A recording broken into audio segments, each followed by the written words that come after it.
Hello everyone, मैं Raipura senior school से वंदना कुंवर आज क्लास 12th की पोयम द नोबल नेचर पढ़ाने जा रही हूँ। This poem has been composed by Ben Jonson, who was the famous critic and a great poet.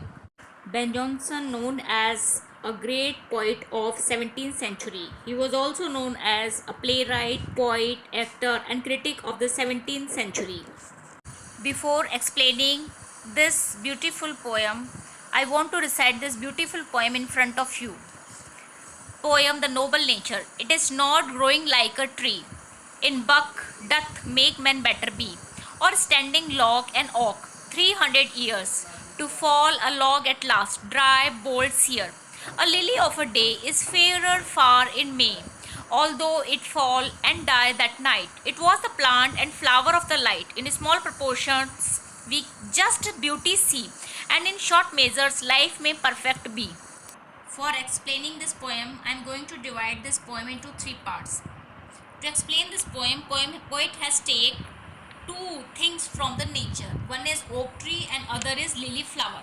एक तो कवि ने लिया है ओक का पेड़ और एक लिया है लिली का फ्लावर.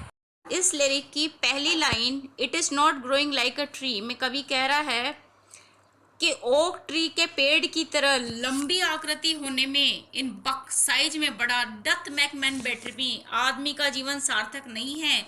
यदि एक आदमी ओक ट्री की भांति लंबा चौड़ा होता है, हष्ट पुष्ट होता है, तो इसमें उसके जीवन की सार्थकता निहित नहीं है. और स्टैंडिंग लॉग एंड ओक, और लंबे पेड़ की तरह खड़ा रहना, 300 ईयर 300 वर्षों तक जीवित खड़ा रहना. To fall a log at last, और अंत में एक लट्ठे की भांति गिर पड़ना. ड्राई सूख जाना, बॉल्ड बिना पत्तियों के हो जाना, और सियर मुरझा जाना. इसमें उस पेड़ के जीवन की सार्थकता नहीं है, उस पेड़ का जीवन व्यर्थ है. वो इतने साल जीता है ओक ट्री, और ओक ट्री अपने पूरे जीवन में 300 वर्षों तक जीने के बावजूद भी और लंबी आकृति होने के बावजूद भी ना तो पेड़ छाया देता है ओक ट्री, और ना कोई फल देता है, ना फूल देता है. बहुत लंबा होने के कारण छाया भी नहीं मिलती है, तो इसका जीवन व्यर्थ है. तो उसी तरीके से मनुष्य का जीवन भी, अगर वह लंबा चौड़ा है, बहुत वर्षों तक जीता है, लेकिन अपने जीवन में कोई सार्थक कार्य नहीं करता है, तो उसका जीवन व्यर्थ है. इसकी बजाय तो एक छोटा जीवन जिसमें कोई अच्छा कार्य किया जाए, ऐसा कार्य किया जाए जो दूसरों के लिए सदुपयोगी हो, वो जीवन भी सार्थक है. लिरिक के दूसरे पार्ट में कवि हमें समझा रहा है, प्रकृति से एक उदाहरण लिया है लिली के फूल का. A lily of a day it fair far in the May. मई के महीने में एक फूल जो मौसम को सुशोभित करता है वो है लिली का फूल. Although it fall and die at that night.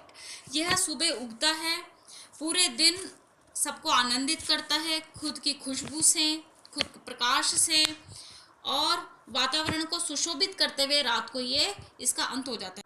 Poet Ben Jonson lily flower का उदाहरण देते हुए हमें ये सिखाना चाहते हैं कि चाहे मनुष्य जीवन छोटा हो, मनुष्य बहुत लंबा चौड़ा या बहुत लंबी आयु का ना हो, लेकिन छोटे जीवन में भी कोई सार्थक कार्य कर देता है, कोई अच्छा कार्य कर देता है, तो उसका जीवन सफल है.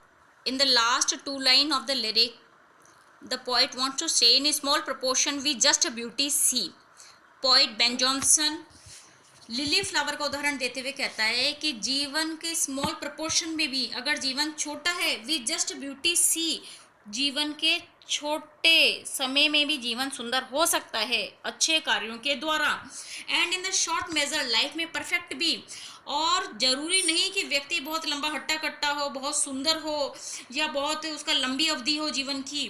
वो छोटे समय में भी, कम समय में भी अपने विचारों के द्वारा, अपने कर्मों के द्वारा जीवन को परफेक्ट बना सकता है, अपने जीवन को सार्थक बना सकता है. पोएट बेन जॉनसन ने अपनी पोएम नोबल नेचर के माध्यम से हमें मैसेज देना चाहा है कि किसी व्यक्ति का जीवन लॉन्ग लाइफ से सफल नहीं है, बल्कि उसकी अचीवमेंट से और उसके अच्छे कार्य, गुड डीड से उसका जीवन सफल है, और यही लंबे समय तक बने रहते हैं.